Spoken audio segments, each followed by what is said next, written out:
I vividly remember visiting a former student of Odd's. He wanted to talk to me because at that point he had started to change, and he invited me to his studio. And it was sort of like in that transitional period where he needed some kind of confirmation. Something was going on, and he wanted me to come. And because at that time he had gone to Odd, and afterwards he went to the art academy. And one of the first times I remember was in his the exam exhibition. He had started painting this juveniles, like 13, 14-year-old girls. Yeah. In all grey and just one red mouth. Okay. To make a sort of aesthetical point. And that's where I thought, okay, this is going that direction. This is going down. And then I came to him, and he was working on more with his youth, and it was all abstract patterns in the background, so it becomes, you lose the illusion, right? And the main thing that I remember him saying was that the problem with Odd Nerdrum was that he is able to make his students believe that this is something really important. This is the center of what is being, of something really important being made. And how that was such a disappointment. But because of course when it comes out in society, and you meet that sort of, looks, that's that can be very hard. Wrong horse, bet on the wrong horse, and then... But that was your first meeting with this kind of shape-shifting personality, right? At least a very clear one. Yeah, absolutely. Yeah. That was the student that said that Odd was making him think that here was the center of the world, and then he realized that it was actually Texas. Central. No, wasn't it? I know you thought about that. I like that one better. I went there to Gambo and everything. Geographically, it's actually Texas. No, I think it was either. He was on a metaphysical level. This student. It was either New York or wasn't it this gambling city or this? It's Texas. No. Okay. Whatever. I mean, it's just a funny. Vegas, Las Vegas. Yeah. Well, it might be actually. It's like okay, geographically, actually, the center of the world is Las Vegas. Yeah. But that wasn't this guy's point, right? No, and this is really a plague. What you're talking about, and it hasn't really. And people always talk about now the great time will come, but I don't know. Back then, when this guy turned into a modernist, that was in around 2000, right? Yes. Yeah. Was it that bad as it is now? I mean, when I see students come here, they come and go. And it's like, and when I look back at because we have this Hall of Fame of self-portraits hanging on a wall here, and when I look at that wall, there are so few that are left. Yeah. I mean, like more or less half of them have become modernists, or they have turned into ironic, figurative painting. Which is what you call contemporary conventional art? Yeah, conventional contemporary art. It's what you do. I mean, there's another anecdote which is a sort of weird variation. I remember some students that I talked about with Boris Scholar about that. They came in when I really started to be concerned with the late style of Titian, like not that it wasn't before, but really focusing on it. And they wanted to go straight to it because they had sort of 30 years advance getting to it before Odd Nerdrum, so they could develop it even more. Yeah. And surprise, what happens is that their work just go down the drain. Not that one of them was not trying to be a modernist, but just became bad because this person didn't have the structure to keep it up. Well, but the other one, going through that, sort of came out on the other side and became a modernist. Yeah. But it's always those who want something fast. They think they can get something fast, and you see a lot of students come to Odd and they're disappointed because they're not getting concrete, immediate result. You have to mediate a lot and work a lot before you get a Titian, hopefully. Because you could like to go directly into that, and of course, I mean, get a fast result. I mean, everyone around society is demanding, what are you doing there? Do you have a career or something? And the work is so that's one like signifier, but another signifier is that those who become modernists, the shapeshifters, they are very often they are very often the same ones that complain the most about modernism. Yeah, and I was thinking about that. Or you wanted to? No, go ahead. There's a psychological, very interesting point. Because this student I was talking about said afterwards that I was too young, I was naive, and was sort of committing a character assassination, you call it, but in a very nice way, saying that, of course, implying that Odd Nerdrum is tyrannical and blah blah blah, all these things. But I've seen, you can go on and on with anecdotes. I remember one student who came, and it was all about Odd and me, and he was lying on the sofa and was really like making himself at home. And then when you guys moved to Iceland, he should carry the torch on in Norway. Okay. And then after a year, or within a year, there was an interview with him. Odd Nerdrum, I've never been influenced by Odd Nerdrum, it's Lucian Freud! Well, because he probably got so shocked by how the whole superstructure just disappeared overnight. Yeah. And meeting those condescending smiles or whatever. Because the superstructure was not there, he couldn't lean on that. And that's something, well, we have talked about that it's, they are seeking recognition. Yeah, and that's like a central point. Yeah, that they have too much expectancy. Do you call it expectations? Expectations. Yeah. Great expectations. Yeah, they have great expectations for recognition. Yeah, and it's like you want to be recognized by society. You want to be recognized by your family. Yeah, and. If you're not recognized by society, okay, that might work. But if you're not even recognized by your family, then I think most people break, and they might not even realize it. And I think it's even harder today because people are trying to find an immediate recognition socially, an immediate technical result, an immediate goal or meaning or direction that they should follow, and that's not something that you can just take. I mean, it's not like. As you cannot develop Titian's late way of painting or the Greco swinging way of doing it, just like that. And I think that's when they stop, when they meet the world and they meet the demanding of the community, and then they see this stop. This is not good. It's difficult to exhibit here, and then of course they drop it. But you can say that nothing here in life that has value comes cheap. Of course. And they think they can just skip the philosophical part. I don't need to read history. I don't need to study the philosophers, understand where my thoughts come from, where other people's thoughts come from. That's what you need. That's the arsenal you need to defend yourself. Yeah. And I think you mentioned something fundamental here. This thing about these people wanting recognition and wanting sort of unconsciously to become modernists themselves. Because I think a lot of these people that are just paint and that's sufficient. They come into it. They don't want to do that intellectual work. But my thesis is that they come in and they want to serve what they see as an authority, and then they see that Odd Nerdrum is socially not accepted as an authority, and then they distance themselves from him, but they're still the same character. They're just trying to serve another master. But that's not Odd Nerdrum's fault, that's their attitude. But that's a common thing.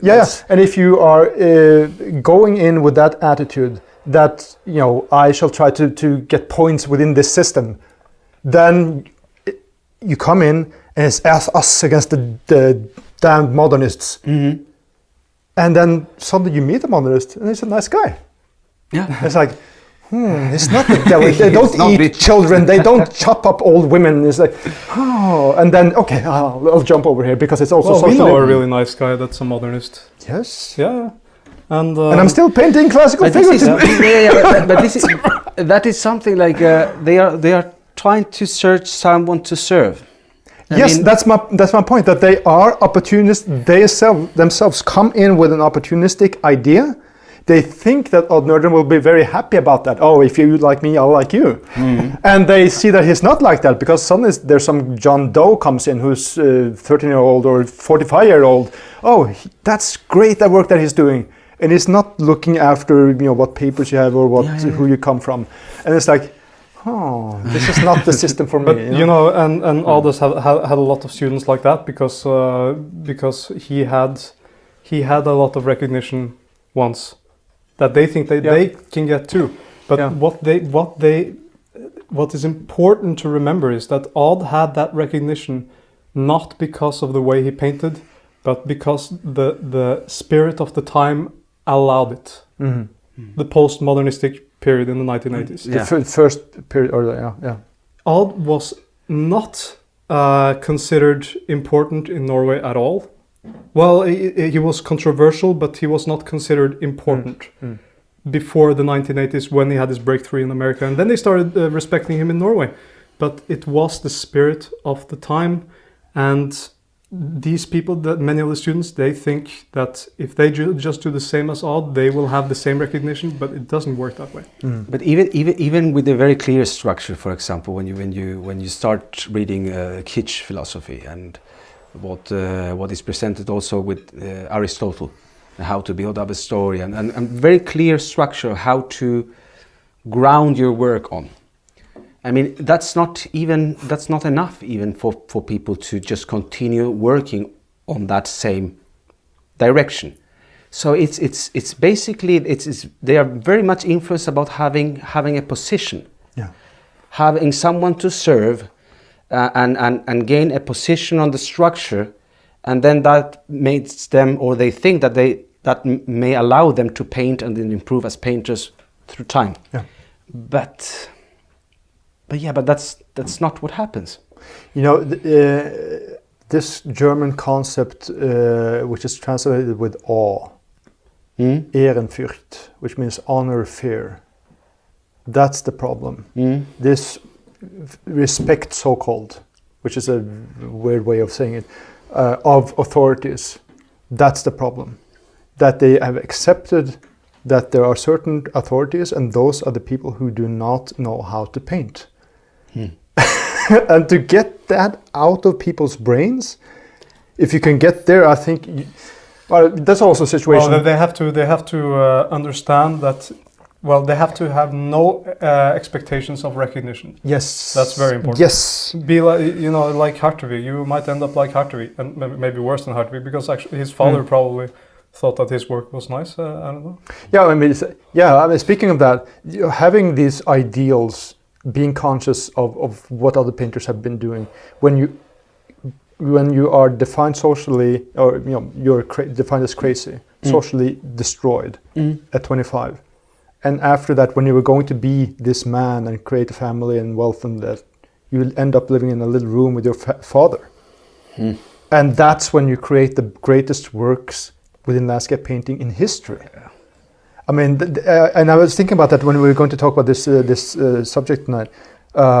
What Nietzsche says about, I think it's in Also sprach Zarathustra in the Das Spake Zarathustra, where he talks about that.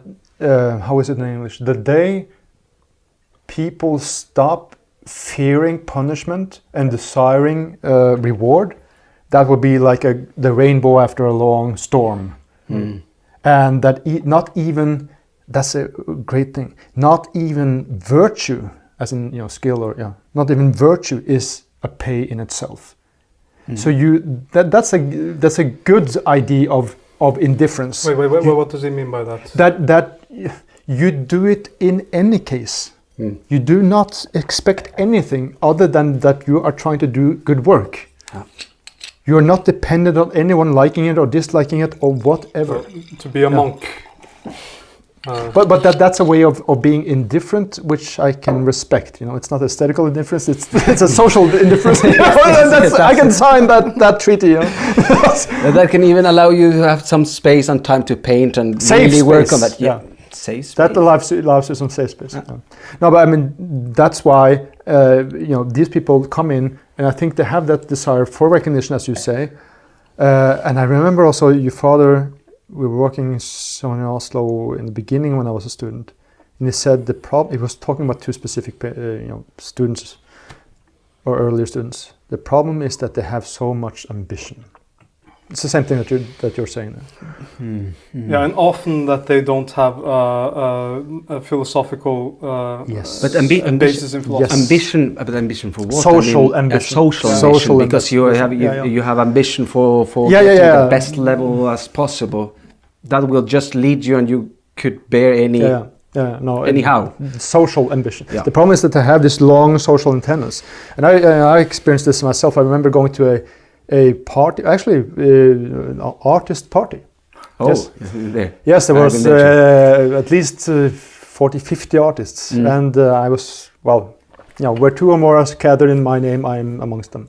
So I talked to this art historian there, and he was sort of like that semi-conservative art historian, sort of likes the classical figurative, but of course not Nerdrum and not something that looks like Rembrandt seriously.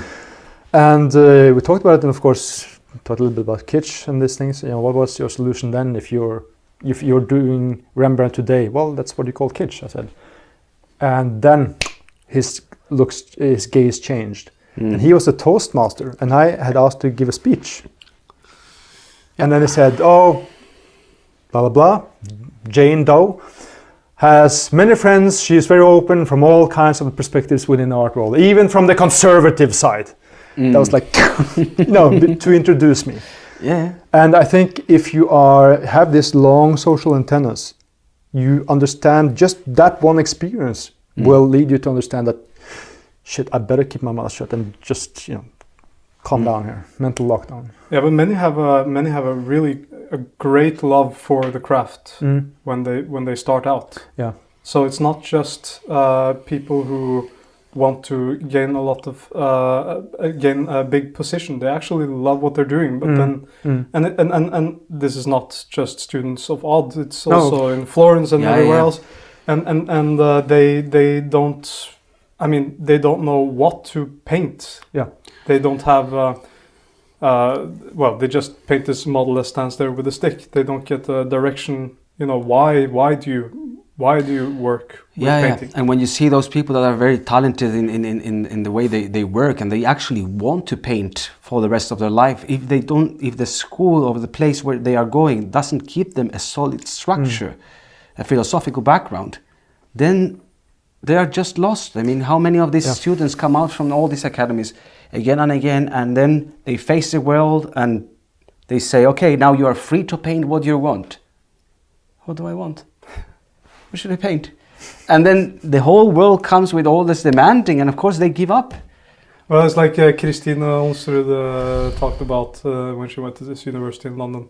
That the first day, the teacher came in and he said, "Now just create." Well, you see that Mr. Bean sketch. Be inspired. But I think it's yet another really important point, because it's not to slander any figurative painter or all figurative painters, because there are people who that's sort of also connected with the idea of respecting authority, that generally believe that these people know what they're talking about, that they're not opportunists when they are looking to the advice of their teachers, but they get bad advice, and then you have to be more modern, and sort of are sort of channeled into that direction. Yep. And I think that is a slightly different category than those who are really ambitious and sort of really clear about trying to get some social credit. And what lies at the end of the rainbow of ambition? It's money. People want to earn money, and I can understand that okay, you're not earning money on selling your work. And then what do? You don't have to become a modernist. No, you don't. Well, you can take a part-time job. But it's like that would give you enough money to survive. I've always said that the Fountainhead by Ayn Rand should be what do you call it? In the curriculum. Mandatory. For young people to read that book, because hard work He's a modernist, but that's another that's another. We'll just part sort of the story. Run past skip that. Yeah. But he is like really poor, and he's struggling with his own architecture firm in New York, and he gets this one commission that can save him, you know, and boost everything economically, and it's a skyscraper.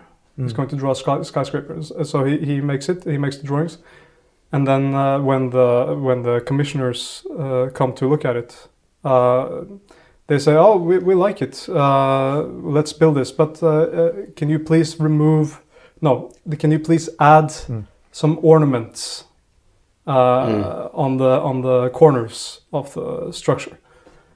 And then he says, he has to think a little bit about it, I think. But then he says, "No, I can't do that."